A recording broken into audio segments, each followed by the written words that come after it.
يا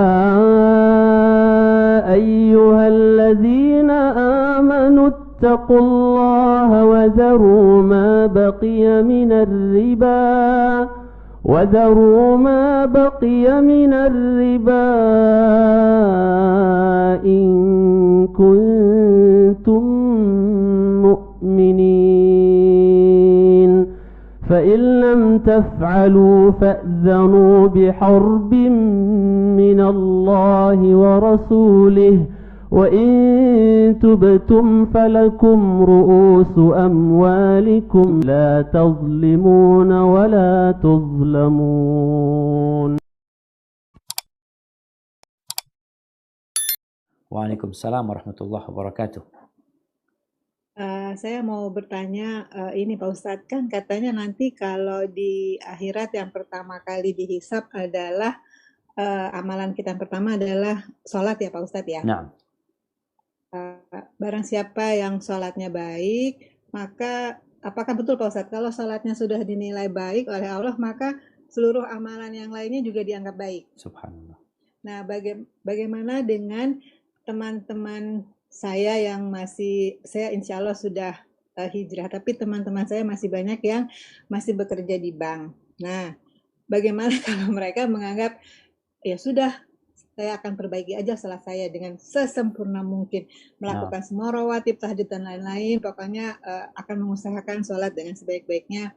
Apakah kemudian itu bisa menganulir kesalahan mereka yang masih bekerja di bank gitu Pak Ustaz? Nah, subhanallah. Iya jamaah.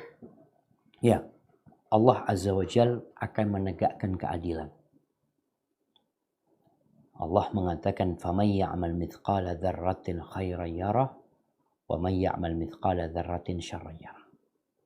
Yang berbuat kebaikan sebesar darah semut, dia akan melihatnya. Dia akan mendapatkan balasannya. Sebaliknya, yang melakukan kejahatan sebesar darah, dia akan mendapatkan balasan.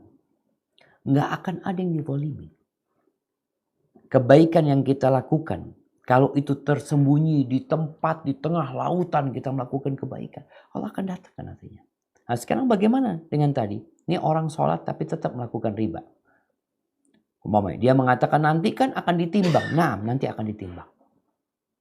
Saya akan memperbaiki sholat kita supaya nanti jadi baik semuanya. Ketika ditimbang antara sholat dia dengan ribanya lebih berat sholatnya. Sehingga dia selamat nantinya.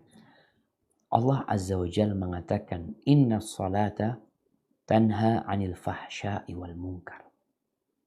Sesungguhnya sholat itu mencegah dari perbuatan keji dan mungkar. Sholat itu mencegah dari perbuatan keji dan mungkar.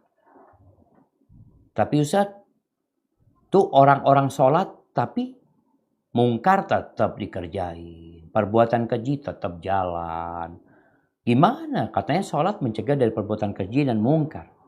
Disinilah ketika sholatnya itu baik, perbuatan keji akan dia tinggal.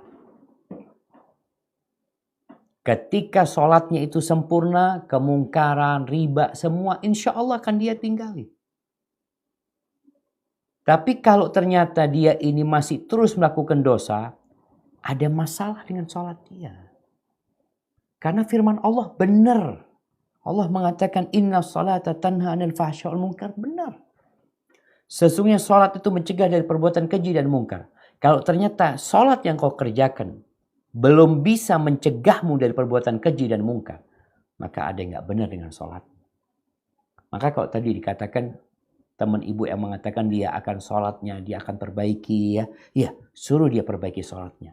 Suruh benerin bacaannya. Insya Allah riba akan dia tinggalkan. Ketika sholat dia benar, insya Allah pekerjaan-pekerjaan yang haram akan dia tinggalkan. Tapi kalau ternyata belum dia tinggalkan, berarti ada yang kurang dalam sholatnya. Karena ada orang sholat masuk neraka. Allah mengatakan fawailul lil musallin.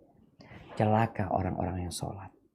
Dia berharap sholatnya ini bisa menjadi di timbangan kebaikan, ternyata malah di timbangan keburukan. Nambahin dosa dia, sholatnya ditaruh di sana lagi, jadi dosa buat dia. Malah lebih berat lagi, timbangan keburukan dia.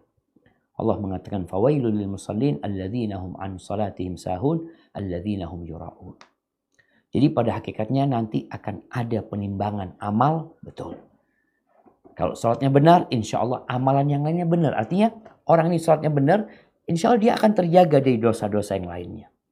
Karena sholat dia sudah benar, dia akan senantiasa merasa diawasi oleh Allah Azza wa Jal. Dia ketika sholat, dia tidak ingin pakai baju yang haram, pakai sejadah yang haram. Karena dia ingin sholatnya diterima sama Allah Subhanahu wa Ta'ala. Mungkin seperti itu Ibu. Wallahu a'lam bishawab.